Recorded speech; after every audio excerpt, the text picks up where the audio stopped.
So this video is designed as a quick recap of our humanistic theory, which is Maslow's hierarchy of needs.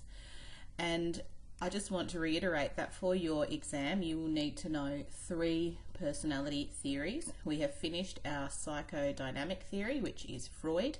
Now we're moving on to our humanistic theory, which is Maslow. So, like I said in class, Maslow's theory is very different to Freudian theory because it's current and it's conscious. It gives a lot of power back to the individual, which is why it's called humanistic, because the personality development is very much related to the current situation, the current needs and motivations of an individual. Whereas in Freudian theory, your childhood, your relationship with your parents, past trauma is what dictated your personality, and you didn't have a whole lot of control over it because of that.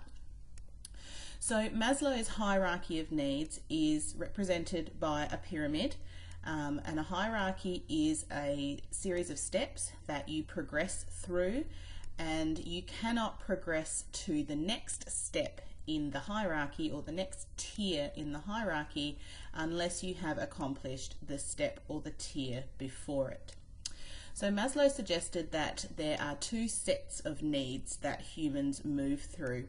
The bottom 4 tiers of his pyramid or his hierarchy are called deficiency needs. These are the needs that you absolutely must have met if you wish to have a healthy personality. And with these deficiency needs, you cannot progress to the next tier until you have accomplished or until you have satisfied the needs of the tier before it. So here is Maslow's hierarchy, and we're looking at the bottom 4 tiers, so red, orange, yellow, and green. These are the needs that you must have met. They are your deficiency needs. If you don't have them, you are deficient. Your personality is deficient. So on the bottom tier, we have the things that you need to stay alive. They are your physiological needs. If you cannot breathe, eat, drink, sleep, excrete your wastes, you are not a living, healthy human being. You must have those needs first. Once they're met, you can begin to be concerned about your safety and security. Then, when you are safe, you can think about love and belonging to other people, and then when you feel confident that other people love you and that you have a group that you belong to, you can begin to determine your own self-esteem, which is liking yourself but also feeling confident that you are respected and liked by others too. So in class I asked you to copy down just the underlined red terms. You don't have to copy down the entire sentence there, but you should know that those deficiency needs, or the lower 4 levels, are physiological, safety and security, love and belonging, and esteem. So if you have not copied down those red terms, could you please pause this video now and copy them down? Then we moved on to the top of the pyramid, and let me just remind you that in Maslow's initial theory, his pyramid looked like this. There were only 5 tiers, and the top part of the pyramid there, shown in blue, was called self-actualization, which is your progression towards being the best version of yourself, reaching your potential. But like any good scientist, as he learnt more, he refined his theory, and he actually broke that top tier down into 4 tiers within self-actualization. So he called these your growth needs. You can only grow if you have met your deficiency needs before it. So the revised hierarchy has 4 growth needs. These are understanding. You are on your way to self-actualization if you want to understand the world around you, if you want to learn new things, if you want to know, if you want to be creative. That is understanding. Then you can move to the need for aesthetic beauty. Aesthetic means seeing beauty in things around you, feeling as though you are at one with the universe, things like that. So appreciating the beauty of nature, or appreciating a well-written piece of music, or somebody who's able to dance. Seeing beauty in movement and nature is aesthetic.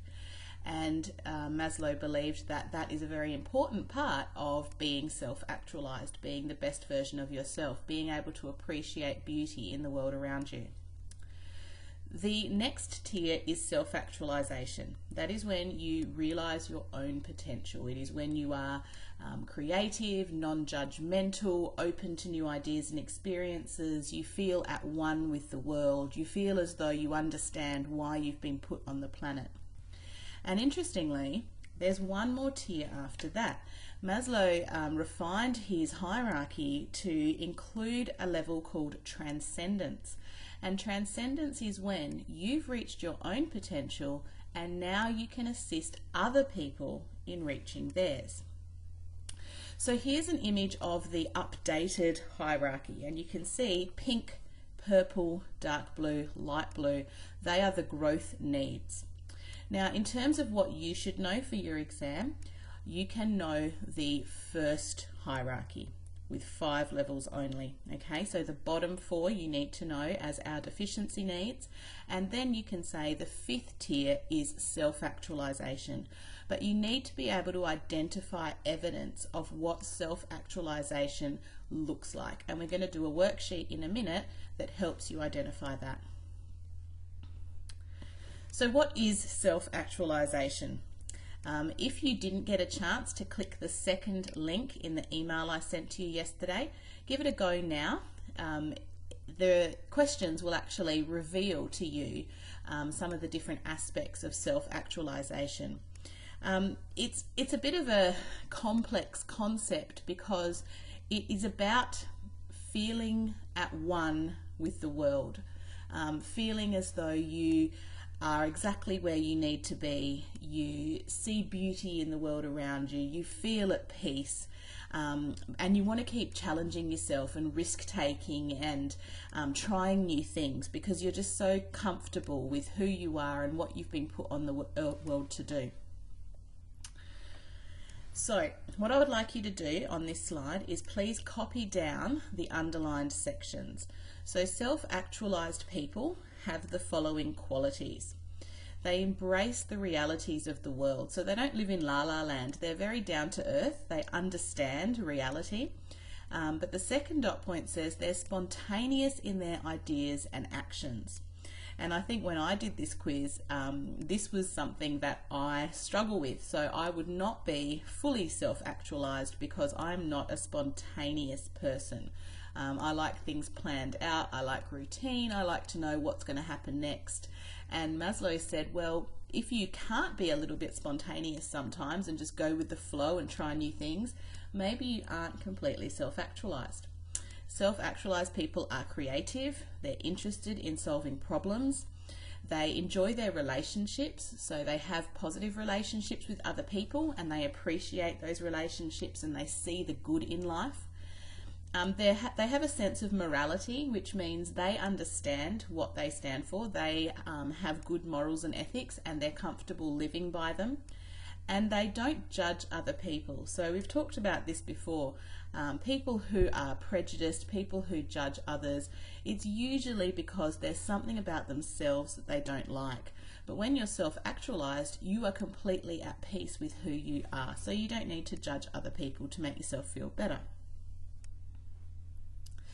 So Maslow believed that people who are self-actualized have peak experiences, which again are a little bit tricky to explain, but basically peak experiences are anything that make you feel at one with the universe, which sounds a little bit new agey, but what it basically means is those times that you feel that you're doing exactly the right thing in exactly the right place at exactly the right time, and you just understand completely why you've been put on the earth, and you're just loving life and embracing life and seeing beauty in the world around you.